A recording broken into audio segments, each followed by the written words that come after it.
नमस्कार, मी स्वप्नील पाटील आणि आपण वाचतोय रवींद्र ठाकूर लिखित धर्मयुद्ध ही कर्णाच्या जीवनावर आधारित कादंबरी.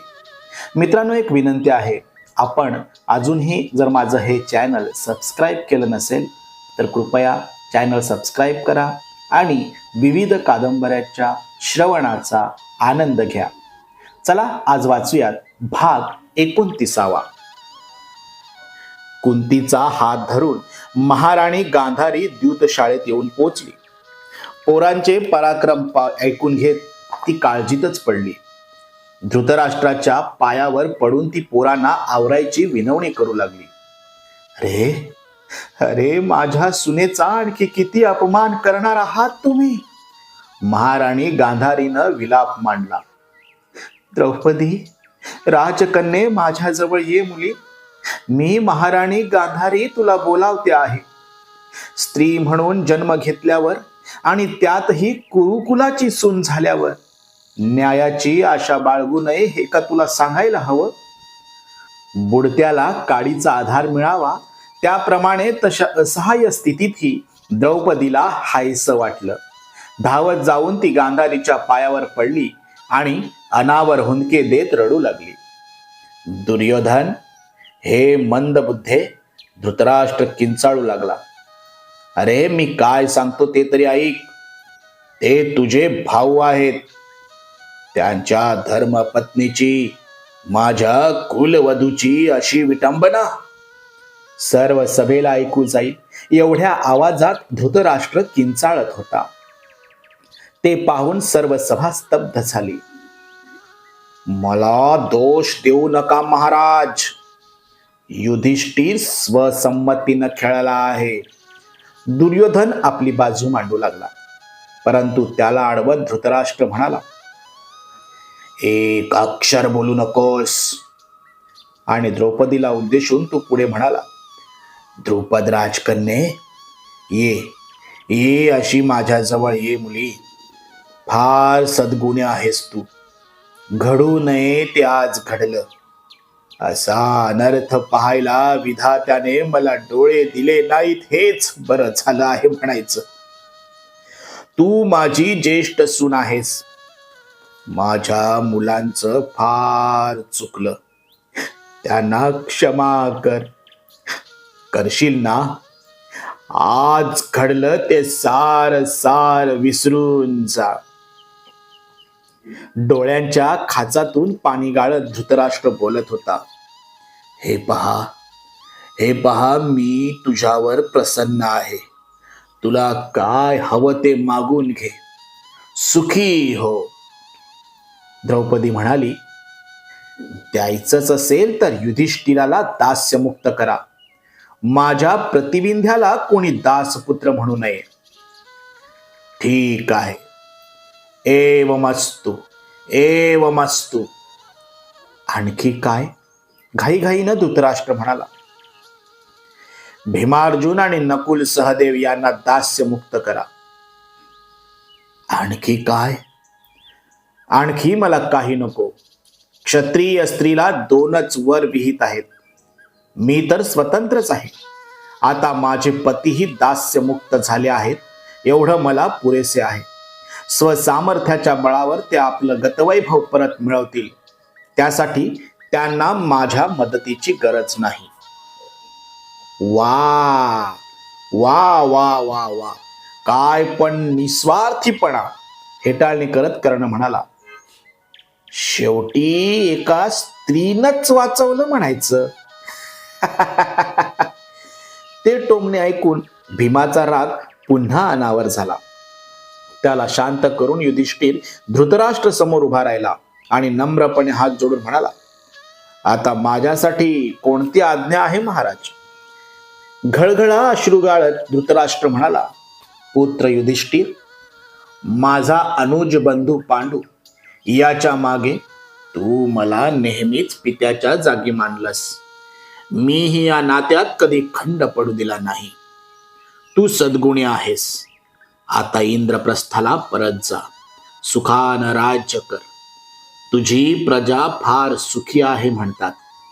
आमच्या कानावर असं चांगलं येईल असं वागत राहा. हे सार डोळ्यांनी पाहता आलं असतं तर किती बरं झालं असतं.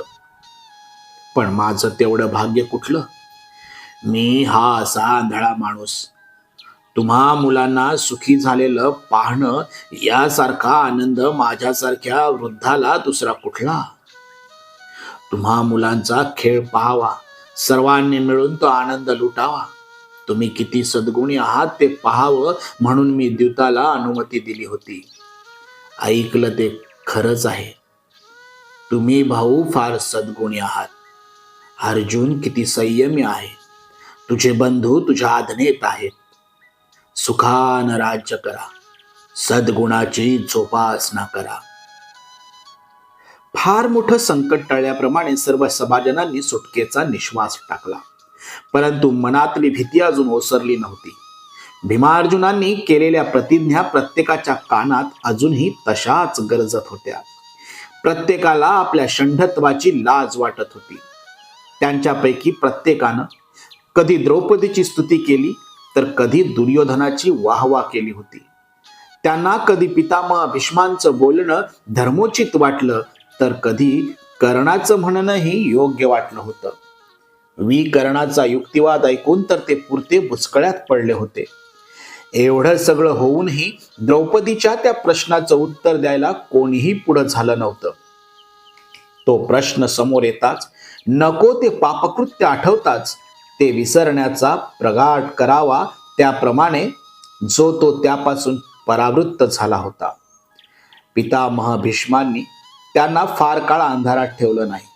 संकट टळल्याच्या आनंदात मग्न असलेल्या सभाजनांना उद्देशून ते म्हणाले, महाराजा धृतराष्ट्र आणि सभाजन हो, मी काय सांगतो आहे ते लक्षपूर्वक ऐका. एक द्यूत संपला आहे, परंतु आता दुसरं द्यूत सुरू झालं आहे. इथून पुढचे फासे पडतील ते रणभूमीवर. त्यांच्यावर मात्र शकुनीची मात्रा चालणार नाही. सभा संपन्न झाल्याची घोषणा झाली. राजे, महाराजे आणि सामंत जड मनानं द्यूत सभेतून बाहेर पडले. अधिक उशीर न करता युधिष्ठिरही रथारूढ झाला. द्रौपदी त्याच्या शेजारी जाऊन बसली. पाचही पांडवांचे रथ वेगाने इंद्रप्रस्थाकडे दौडत निघाले.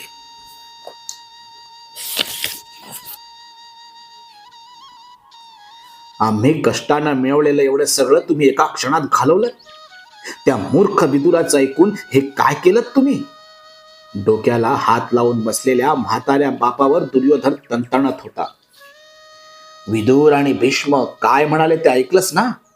आणि तो भीम, त्यानं केलेल्या त्या प्रतिज्ञा. धृतराष्ट्राच्या अंगातून अजूनही भीतीची थरथर गेली नव्हती. अस्वस्थ झालेला धृतराष्ट्र पुढे म्हणाला, उद्या हे पाचही भाऊ त्यांच्या विराट सैन्यासह तुझ्यावर कोसळले तर मी हा असा आंधळा माणूस, यातून काही भलतच निष्पन्न झालं तर मी काय करावं. पितामह आणि विदुर यांना त्यांच्याविषयीच प्रेम वाटतं ते तर तुला माहीतच आहे. तेच म्हणतो मी. बापावर आवाज चढवून दुर्योधन म्हणाला, एवढा अपमान झाल्यावर त्यांना तसंच मोकळं सोडून दिलं तर ते आमचा सर्वनाश केल्याशिवाय राहतील. द्रौपदीचा अपमान ते इतक्या सहजासहजी विसरतील. तो शीघ्र कोपी भीम त्याबद्दल कधी क्षमा करील. अर्जुन धनुष्य उंचावून दाखवत कसा रागानं पाहत होता. त्याचा सर्वनाश करायची आयती संधी चालून आली होती, तीच तुम्ही घालवलीत.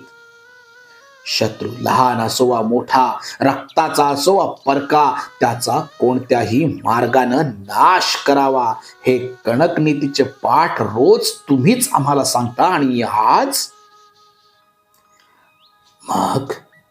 मग मी आता काय करावं असं तुझं म्हणणं आहे. शकुनीला पुन्हा द्यूताला अनुमती द्या. पुन्हा द्यूत? पण भीष्म, विदुर. मरू देतो विदुर. आता फक्त एकच डाव खेळायचा. एकच डाव? होय, फक्त एकच डाव. त्यात जो पराभूत होईल त्यानं 12 वर्षाच्या वनवासाबरोबरच 1 वर्षाचा अज्ञातवासही स्वीकारायचा. असं केल्यानं काय होईल? असं केल्यानं ते कायमचे नेस्तनाबूत होतील. 13 वर्षांनी ते परत आलेच तर कुरुराज्याच्या सीमेवर आमचं शस्त्रसज्ज सैन्य त्यांच्या स्वागतासाठी सिद्ध असेल. 13 वर्षांनी राज्यात परत आल्यानंतर त्यांच्यात काही त्राण गुरलं असेल तर ना. शकुनी म्हणाला. तर मग ठीक आहे, उतावीळपणे धृतराष्ट्र म्हणाला. ते अजून सीमेबाहेरही गेले नसतील. तातडीचा संदेश घेऊन दूत जाऊ देत. महाराजांनी पुन्हा द्यूत क्रीडेसाठी बोलावलं आहे म्हणावं. ही माझी आज्ञा आहे म्हणून सांग. युधिष्ठिराला बोलवायला दूत गेला असल्याचं कळताच पितामह, विदुर, आचार्य हे सारे पुन्हा तातडीने द्यूत सभेत आले. धृतराष्ट्राला त्यांनी त्या अविचारापासून परावृत्त करण्याचा प्रयत्न केला. त्या सर्वांचा ऐकून घेऊन धृतराष्ट्र म्हणाला. कुरुकुलाचा नाश हीच नियती असेल तर तसंच होऊ दे. माझ्या पुत्राचा हट्ट मला पुरवलाच पाहिजे आणि वाईटच होईल असं तरी आपण का समजावं?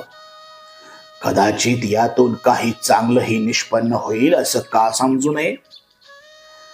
पांडव योजनभरही गेले नसतील तोच प्रतिकामीनं त्यांना गाठलं. महाराज धृतराष्ट्राची आज्ञा ऐकताच युधिष्ठिर भीमाला म्हणाला.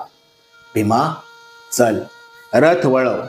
फक्त माझ्या हातात एकदा फासे येऊ देत, मग दाखवतोच त्या शकुनीला माझं कौशल्य. शिवाय हे द्यूताचं निमंत्रण. त्याला अजूनही आशा वाटत होती. एखादा तरी डाव आपल्या बाजूने पडेल. एकदा तरी ते फासे आपल्या हातात येतील आणि मानिनी द्रौपदीच्या डोळ्यासमोर कपाळावर बसलेला तो अपयशाचा डाग धुवून निघेल. त्याशिवाय तिच्याकडे साधं डोळे उचलून पाहायचंही धाडस या सम्राट युधिष्ठिराला होणार नाही. तिचे सुटलेले केस अजूनही तसेच आहेत. युधिष्ठिराचा रथ तोरण स्फटिका महालासमोर उभा राहिला. सर्व पांडव द्रौपदीसह दूत सभेत आले. पुत्र युधिष्ठिर, ये ये, धृतराष्ट्र म्हणाला. झालं गेलं विसरून तुम्हा मुलांनी पुन्हा एकदा द्यूत खेळावं अशी माझी इच्छा आहे. तू द्यूत खेळलास तर तुझ्या मनातला राग गेला असंच मी समजेन बरं. मी द्यूत हरणार आहे हे मला माहित आहे महाराज. कदाचित तेच माझं दैव असेल. नियती अगम्य आहे. शिवाय आपली इच्छा मी कसा फेरू शकणार? द्यूतपटासमोर बसत युधिष्ठिर म्हणाला. हातात फासे घेऊन शकुनीनं डाव समजावून सांगितला. हे पहा धर्मराजा, आता फक्त एकच डाव खेळायचा बरं का? एकच डाव? युधिष्ठिर गोंधळलाच. हो, फक्त एकच डाव. या डावात जे पराभूत होतील त्यांनी 12 वर्षाचा वनवास आणि 1 वर्षाचा अज्ञातवास भोगायचा. अज्ञातवासाच्या काळात कोणी ओळखलंच तर पुन्हा 12 वर्षाच्या वनवासाची शिक्षा भोगावी लागेल. नको नको पुत्र युधिष्ठिर, खेळू नकोस. हा डाव खेळू नकोस. कुंती आणि गांधारी विलाप करू लागल्या. युधिष्ठिर विचार करत होता. शकुनीनं त्याला पुन्हा पेचात पकडलं होतं. हाही डाव शकुनीने जिंकला तर संपलंच. पण म्हणून का खेळायला बसल्यानंतर उठून जायचं? तेही राजसूय यज्ञ करून आर्यावर्तात सम्राट म्हणून प्रतिष्ठा पावलेल्या राजानं. एवढा कशाचा विचार करतो आहेस धर्मराज? शकुनी म्हणाला. काही नाही, मी खेळायला तयार आहे. टाक फासे. असं म्हणतोस? हे पहा, असं म्हणून शकुनीनं फासे टाकले. ते अपेक्षेप्रमाणे पडताच तो ओरडला, जिती मेत्यो, जिंकलो जिंकलो मी जिंकलो. शकुनी जिंकलेला पाहून दुर्योधनाचे भाऊ आणि कर्ण सोडला तर कोणालाच फारसं आश्चर्य वाटलं नाही. आणि द्यूताचा परिणाम काय होणार सर्वांना जणू आधीच माहित होतं. दुःशासन म्हणाला, बंधो दुर्योधन, आता यांची भीती बाळगायचं कारण नाही. संपूर्ण आर्यावर्तात आज आपलं अनिर्बंध वर्चस्व प्रस्थापित झालं आहे.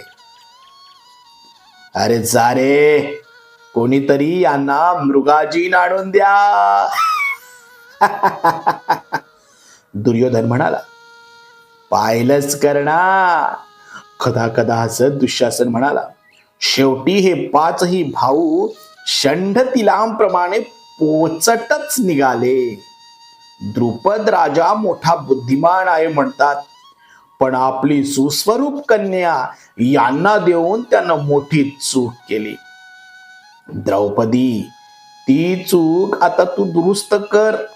तुझ्यासारख्या रूपवतीला असल्या निर्धन आणि प्रतिष्ठा शून्य नवऱ्यांपासून आता कसलं सुख मिळणार. असले पती तुला आता असून नसून सारखेच. दुर्योधनाचा डाव द्रौपदीच्या पुरता लक्षात आला होता. हा डाव उधळून दिला पाहिजे. हे कपटद्यूत होतं म्हणून जगाला ओरडून सांगितलं पाहिजे. परंतु भीमाला हे पटलं तर युधिष्ठिराला पटणार नाही. आणि तो अर्जुन, तो तर त्याचाच दास आहे. तोही खेळाचे नियम सांगत बसेल. तिला दुःशासनापेक्षा युधिष्ठिराचीच अधिक चीड आली. आता दयेची याचना करण्यात अर्थ नव्हता. कोणीही भीक घालणार नव्हतं आणि मानिनी द्रौपदी ती भीक घेणारही नव्हती. आता माझी ही प्रतिज्ञा ऐक रे कुत्र्या. दुःशासनावर चवताळलेली द्रौपदी म्हणाली, सिंह मेल्यावर कुत्री सुद्धा त्याच्या छातीवर पाय ठेवून त्याला फाडून खातात. माझे पती फार काळ स्थितीत राहणार नाहीत.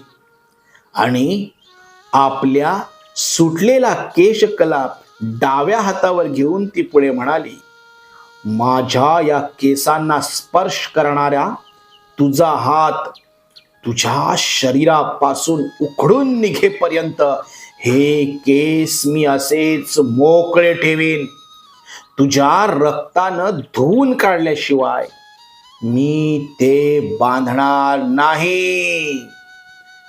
दुःशासनावर धावून जात भीम म्हणाला, दुष्ट नराधमा, लक्षात ठेव, तुझी छाती फोडून तुझं रक्त प्राशन करेल.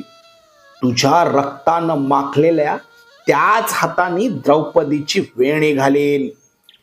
तिचा हा सुटलेला केश कलाप मला सदैव माझ्या प्रतिज्ञेची आठवण करून देत राहील. परंतु दुःशासनावर त्याचा परिणाम झाला नाही. तो तसाच निर्लज्जपणे हसत होता. गोड बोलून युधिष्ठिराला फशी पाडणारा धृतराष्ट्रही आता तोंड मिटून गप्प बसला होता. सगळं त्याला पाहिजे होतं तसंच घडून आलं होतं. पांडवांनी वनवासाला निघायची तयारी केली आणि पुढे